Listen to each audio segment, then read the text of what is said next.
తాడేపల్లిలోని వైఎస్ఆర్సీపీ కేంద్ర కార్యాలయంలో రజకుల ఆత్మీయ సమావేశం జరిగింది. ఇందులో ముఖ్య అతిథిగా సజ్జల పాల్గొని ప్రసంగించారు.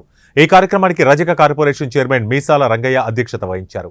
సీఎం జగన్ బీసీలను ఆర్థికంగా, సామాజికంగా, రాజకీయంగా అగ్రవర్ణాలతో పోటీ పడేలా చేసేందుకు తపన పడుతున్నారని వైఎస్ఆర్సీపీ రాష్ట్ర ప్రధాన కార్యదర్శి, ప్రభుత్వ సలహాదారు సజ్జల రామకృష్ణారెడ్డి అన్నారు.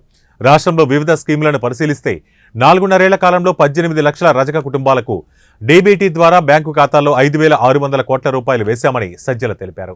నాన్ డీబీటీలను కూడా కలుపుకుంటే 17,000 కోట్ల రూపాయలు రజక కుటుంబాలకు ఇచ్చామన్నారు.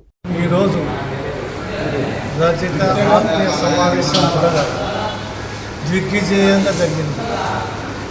ఆశించిన దానికంటే బాగా జరిగింది. సజ్జల రామకృష్ణారెడ్డి గారు ఈ కులానికి ఏమేమి ఇచ్చారు, దాదాపు 3,560 కోట్ల రూపాయలు రజక కులానికే ఇచ్చినట్టు చెప్పడం జరిగింది. డెవలప్మెంట్లో చాలా ముందంజలో జగన్మోహన్ రెడ్డి గారి ప్రభుత్వం ఉంది.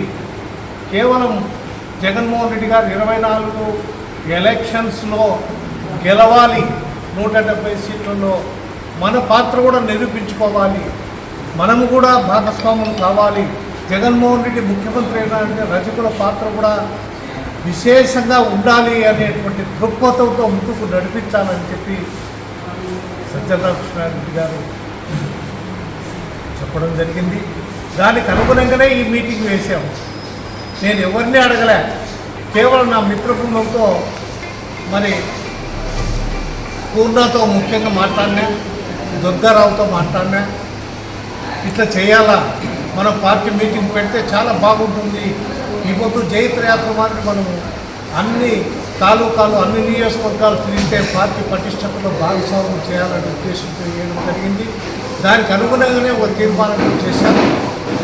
ప్రతి కాన్స్టిట్యూన్సీకి ఒక కమిటీనే, జిల్లాకు కొంతమందిని వేసి బలోపేతం చేయడానికి, జగన్మోహన్ రెడ్డి విజయాన్ని బలోపేతం చేయడానికి మనమంతా కృషి చేయాలనే ఉద్దేశంతో తీర్మానం చేయడం జరిగింది. త్వరలో కూర్చొని సజ్జల రామకృష్ణారెడ్డి గారితోనూ, లేల అప్పిరెడ్డి గారితోనూ, నేను ఇంకా కొంతమంది రజక నాయకుల దగ్గర సంప్రదింపులు జరిపి అన్ని జిల్లాలకు కమిటీలు వేసి ఈ విజయంలో భాగస్వాములు కావడానికి కృషి చేస్తామని హామీ ఇవ్వడం జరిగింది.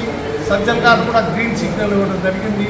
ముందుకు నడిపిద్దాం, ఈ పార్టీని బతికించుకున్నాం, దుర్మార్గమైన చంద్రబాబు నాయుడు యొక్క పాలన తిరిగి పునరుద్ధరణ కాకుండా తరిమి కొట్టాలనేటువంటి దృఢ సంకల్పంతో ఈరోజు రజకులు ముగ్ధ కంఠముతో హర్షధ్వనాల మధ్య చెప్పడం జరిగింది.